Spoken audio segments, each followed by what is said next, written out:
Social planner asks him for advice. He makes political scientists cry. He received Nobel Prize in Economics twice in the same year. He is the most interesting economist in the world. He has some more interesting facts.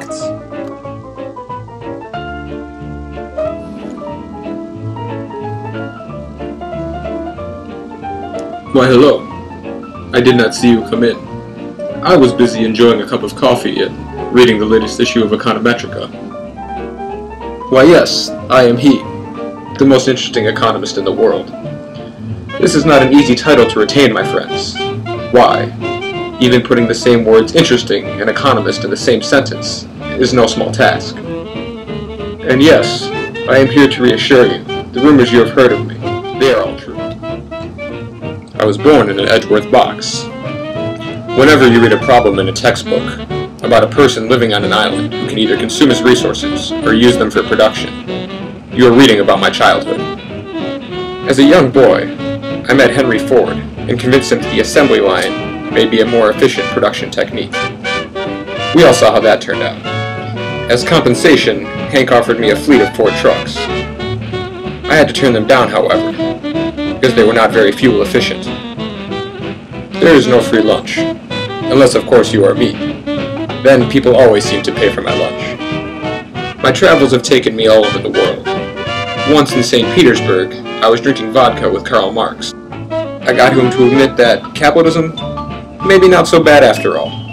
If you asked him about it later, he would fervently deny it. One day after I left West Germany, the Berlin Wall fell.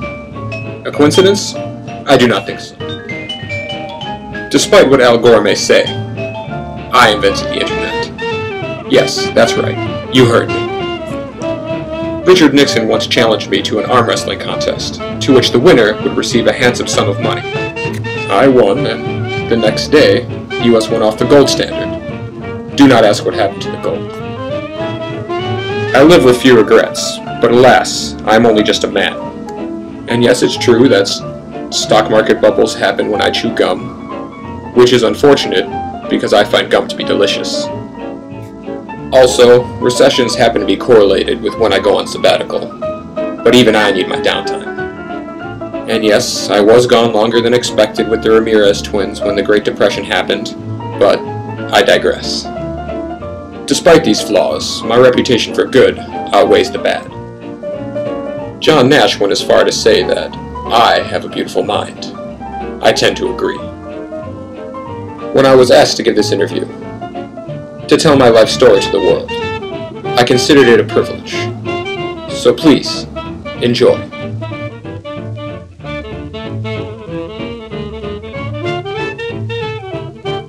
The invisible hand is actually his.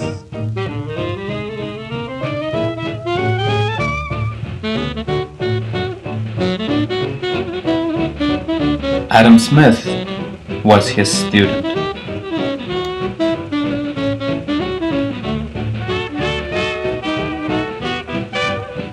Econometrica accepts his papers before he writes them.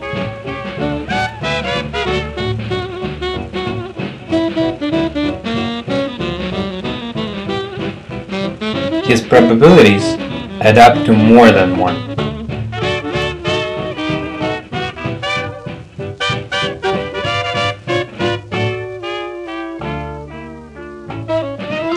His resources are never scarce.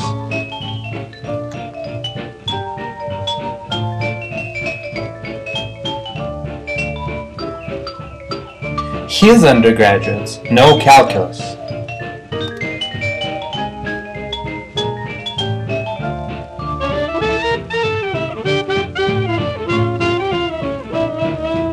His estimates are never biased.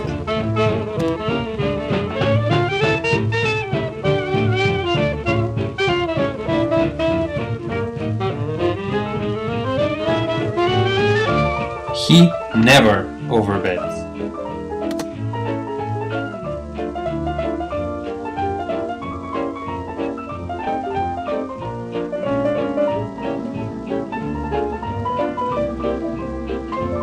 I don't always do theory, but when I do game theory.